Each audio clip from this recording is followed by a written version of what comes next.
दोस्तों, बात है सन 1945 की, जब देश आजादी की उम्मीद से सरोबार था। चारों ओर क्रांतिकारी वातावरण था।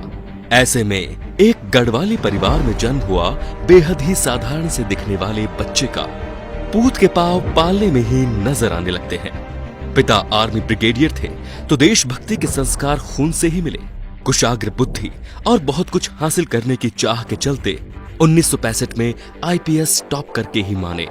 केरल बैच के आईपीएस अफसर बने और 6 साल में वो मेडल हासिल कर लिया, जो 17 साल की ड्यूटी करने पर भी हासिल नहीं होता। मन के भीतर तो देश के लिए कुछ करने की ख्वाहिश सुलग रही थी। उसी के चलते पाकिस्तान में जासूस के तौर पर तैनात हो गए। 6 साल वहां जासूसी करते रहे। लाहौर में एक मजार के पास एक मुसलमान ने अजीत डोभाल को पहचान लिया था कि वो पाकिस्तानी या एक तरह से कहें तो मुसलमान है ही नहीं। उस मुसलमान ने पूछा कि क्या तुम हिंदू हो? तो डोभाल चौंक गए और उन्होंने जवाब दिया नहीं। फिर वो उन्हें अपने साथ लेकर गया और एक छोटे से कमरे में दोनों गए। उसने कमरे का दरवाजा बंद कर दिया और एक बार फिर उसने कहा कि देखो, मैं कह रहा हूँ तुम हिंदू हो। डोभाल ने फिर से ना में जवाब दिया। तो उस मुसलमान ने अजीत से कहा कि तुम्हारे कान छिदे हुए हैं। डोभाल ने बात मनाते हुए कहा कि हाँ, बचपन में मेरे कान छेदे गए थे, लेकिन बाद में मैं कन्वर्ट हो गया था। उसने कहा तुम बाद में भी कन्वर्ट नहीं हुए थे। खैर, तुम इसकी प्लास्टिक सर्जरी करवा लो, नहीं तो यहाँ के लोगों को शक हो जाएगा। 1987 में खालिस्तान में आतंकवाद के वक्त पाकिस्तानी एजेंट बनकर दरबार साहिब के अंदर दाखिल हो गए।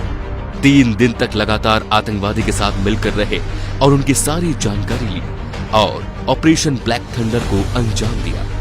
1988 में कीर्ति चक्र मिला। ये अवार्ड लेने वाले वो देश के एकमात्र नॉन आर्मी व्यक्ति थे। असम जाकर उन्होंने उल्फा आतंकवाद को कुचला। मोदी की तो उन पर शुरुआत से ही नजर थी। जैसे ही उन्होंने देश की बागडोर संभाली, उन्हें राष्ट्रीय सुरक्षा सलाहकार बनाकर बहुत बड़ी जिम्मेदारी सौंपी। बलूचिस्तान में फिर से रॉ को एक्टिव किया और इस मुद्दे को अंतर्राष्ट्रीय मुद्दा करने के पीछे इस आधुनिक चाणक्य का ही दिमाग था।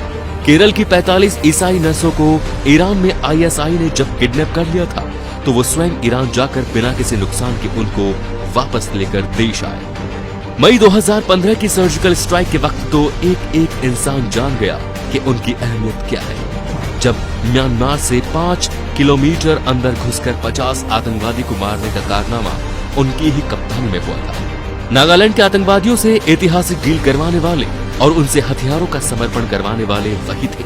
उन्हीं की हिम्मत और ना डिगने वाली सोच ने भारत की डिफेंस पॉलिसी को अग्रेसिव बनाया। इसी का नतीजा था कि जब पाकिस्तानी शिप भारत की सीमा में दाखिल हुआ, तब बिना किसी चेतावनी के उसने उसको उड़ा दिया।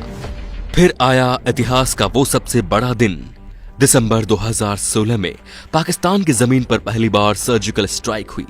3 किलोमीटर अंदर जाकर 40 आतंकवादियों और 9 पाकिस्तानी फौजियों को मारा। अपने किसी सैनिक को आंच तक नहीं आने दी। एयर स्ट्राइक में भी उनकी ही भूमिका रही। राइट विंग हिंदू संगठन विवेकानंद यूथ फोरम की स्थापना करने वाले भी वही हैं। इतिहास में कहानी है बाजीराव की, जो कहता था दिल्ली जीत सकता हूं, और वर्तमान में हौसला है उनका जो कहते हैं इस्लामाबाद जीत सकता हूं। और कोई नहीं, वो है मोदी के चाणक्य अजीत डोभाल। तो दोस्तों, कश्मीर में 370 हटाने पर पैदा हुए हालातों का जायजा लेने भी अजीत डोभाल स्वयं गए थे और उन्होंने अपने हिसाब से ही स्थिति को सामान्य किया और वहां के लोकल लोगों के साथ मिलकर उनके साथ हंसी ठिठोली करके उनके साथ वक्त बिताया। ये एक ऐसे शख्स हैं जिनकी देश को काफी जरूरत है। अगर आप हमारे इस बात से सहमत हैं तो इस वीडियो को आगे से आगे शेयर करते जाइए दोस्तों। कमेंट में इनको लेके अपने विचार जरूर बताइए। धन्यवाद।